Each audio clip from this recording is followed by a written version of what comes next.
Okay. Is the Beast the strongest when they're wounded? Yeah. You know, when you stick an animal, it's cornered, hurt. maybe. What's that?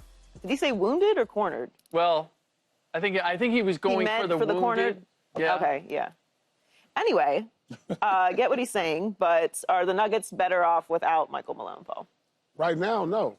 I mean, unless you're telling me the Denver Nuggets, the only way to justify this is if they go on to the finals, win it, and then we got to see what's going to happen this summer. Is Joker going to demand trade? I mean, you win one game. Like, we talk about a guy who's been there 10 years, brought a championship. You can't go off of one game. You know, the only way to justify this is let's see what happens in the playoffs. Do they go further? Do they win it all? So that's what I'm waiting to see. But right now, if you just, are they better off? I don't think so. I don't think the guy who they have right now, who is it? David Adelman. Adelman, right? Yep. Yeah, I mean, David Adelman has been a head coach in this league who's had several deep playoff runs. Pretty good coach, so we'll see. Yeah. They won and they beat the Kings.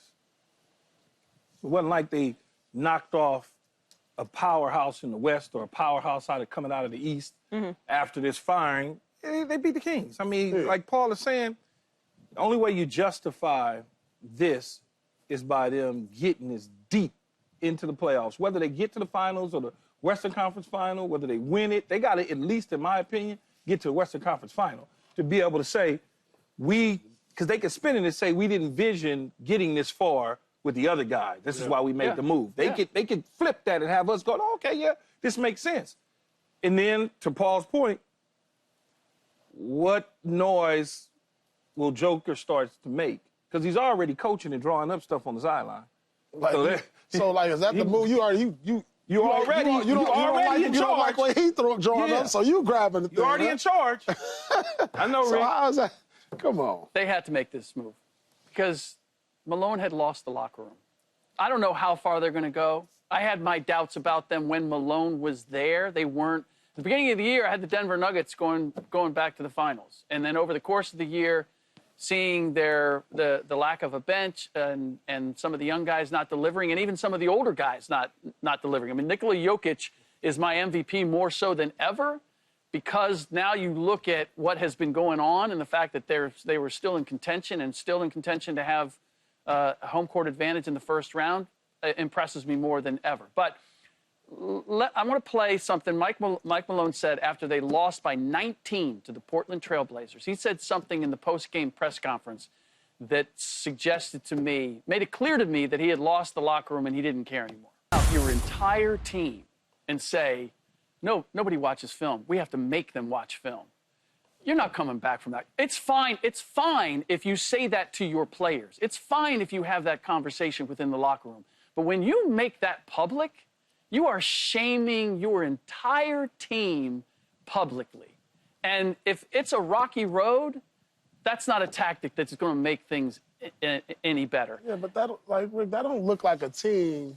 Like you said, that he lost the locker room. That don't look like a team that's lost the locker room. I've been on teams and I've seen, like, Phoenix Suns, it looked like the locker room is gone. Like, this is a team that was in fourth place a couple of days. Oh, they still are in fourth place. Like, a coach that's lost the locker room, that don't, like, he might have there might be some chitter chatter or something here and there, but you lose the locker room when you lose your best player. Now, I haven't heard if he lost Joker, because the way Joker's been playing, it don't look like he lost him. So I don't know what that.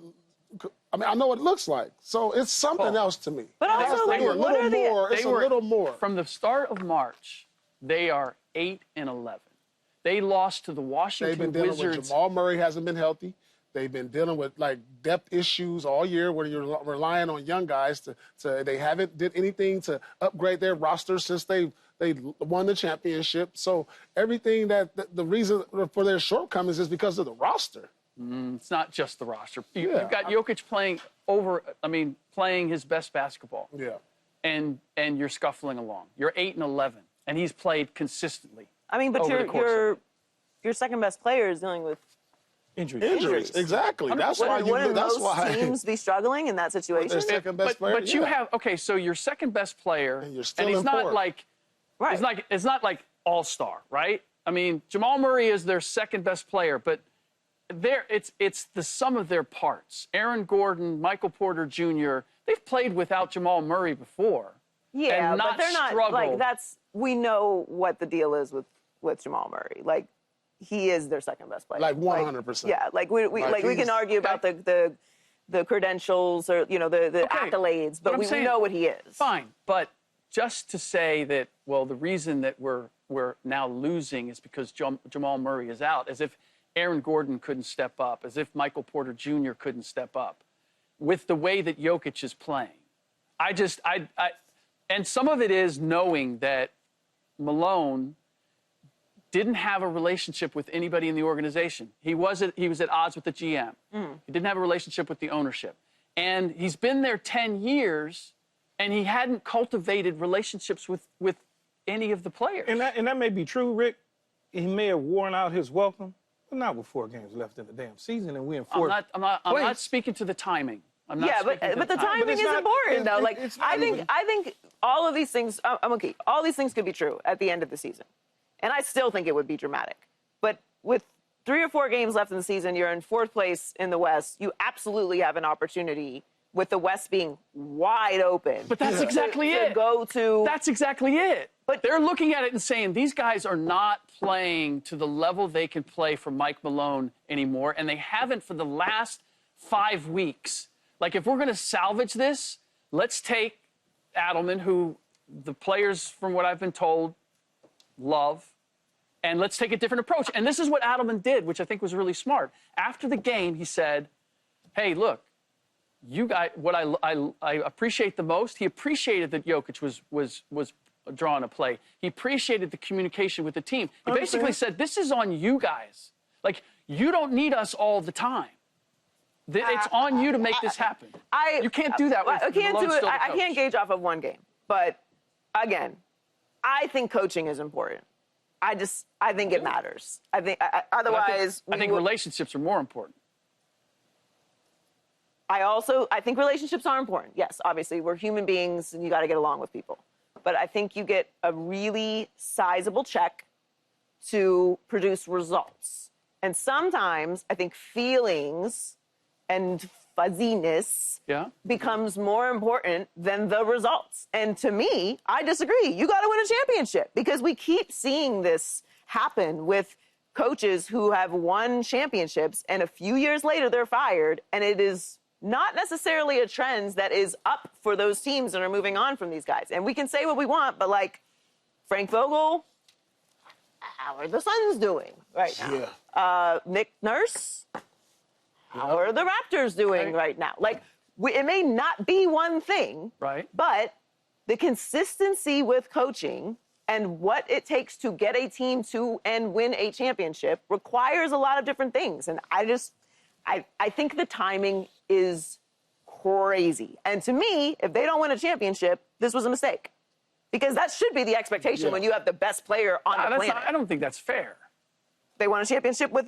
I know, but they haven't been championship... they got knocked out earlier than expected with Minnesota last year. Ago. There hasn't been a repeat champion since the Warriors. Okay, but the idea that if they don't win a championship, it means that they made a mistake firing Mike Malone. Well, what's the standard?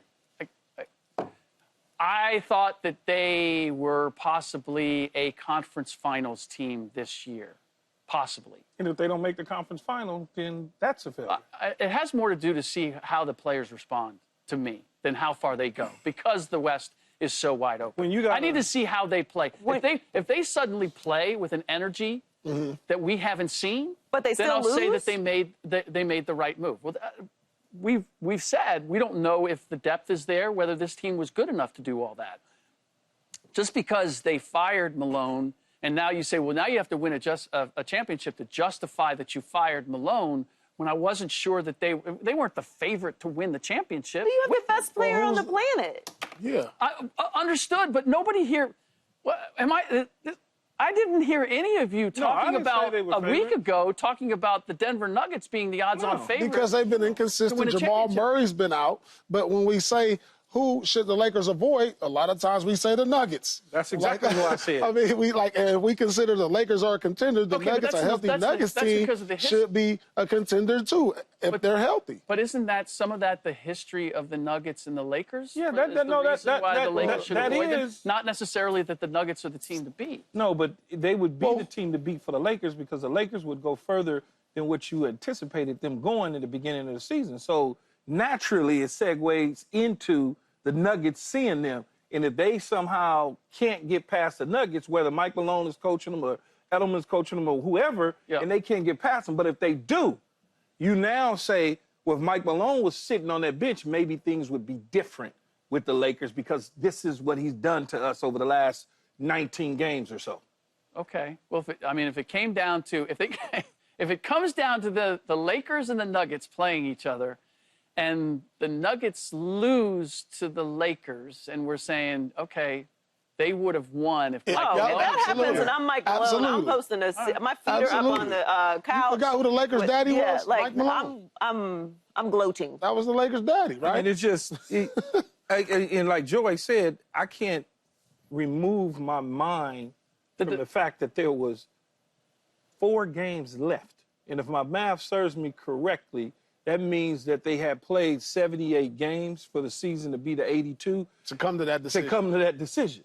That we're going to move on from you because we don't get along with you and the players got a problem and this, that, and the other. Our best chance at winning is and it was our best chance. But it took me 78 games to figure that out. I wouldn't say it took 78 games. I would say that it took the last 19, 20 games to decide, you know what, we're not coming out of this because that's what has happened. Like they started, I think they started like 19 and 14, and then they went on like a 17-2 run. But if you was my coach and you said that, Rick, I'd ask you a question. I'd say, now how can you determine that? We don't even have Jamal Murray. How could you say just because we lost a number of games a month ago that a month later we're going to be in the same position? How could you even dare say that? Because I'm watching how the team is performing. And I don't have my number 2 guy. Not only my number 2, my point guard. My point guard. Okay, but if the rest of the guys aren't stepping up. Maybe they're not stepping up because the other guy isn't there. That's the point guard. Well, maybe it's because they're... Why are you laughing? And because I mean, like, it's true. Like, it could be a lot of things can be true but it could be the other thing too. A lot of things can be true at the same time. And if all of this happened at the end of the season, I'm all ears. Yeah, see, but with like when the season is literally over, not 3 games left in the season as you're heading into the postseason. And I will be honest with you. Sorry, 4. You know, the Nuggets are a real contender. Yes, they are. They are. So anything. Still? Well, I don't think so now because I don't think firing your coach with 4 games left in the season puts you in that position. But if you are going into whoa. If they have the talent to contend, right? If they have the talent to contend, and they had the talent to contend last year, why wasn't anybody saying, hey, well, they have the talent to contend, why did they lose to Minnesota? That must be the coaching. If the coaching makes that much of a difference, but Minnesota, why didn't we not look at this before? Minnesota was, Ant-Man was playing well. You even mentioned the other day. They were up 2-1 in that series. What's his face? They were up in that series. Rudy was playing well. I understand they was up, but they hadn't put him away. You know what? 2-1, I'm still hanging around. People have told me that when I gloat, it's not a good look for me. And when the Denver Nuggets go on a postseason run here, I'm going to try my best not to do that. I'm really interested to see what they do. I didn't think I would be up here defending Michael Malone. I just think that I think that coaching is important. I think it is, especially in the postseason. You get deep in the playoffs and you sitting in that timeout. It's important that coach right there to push certain buttons of certain players.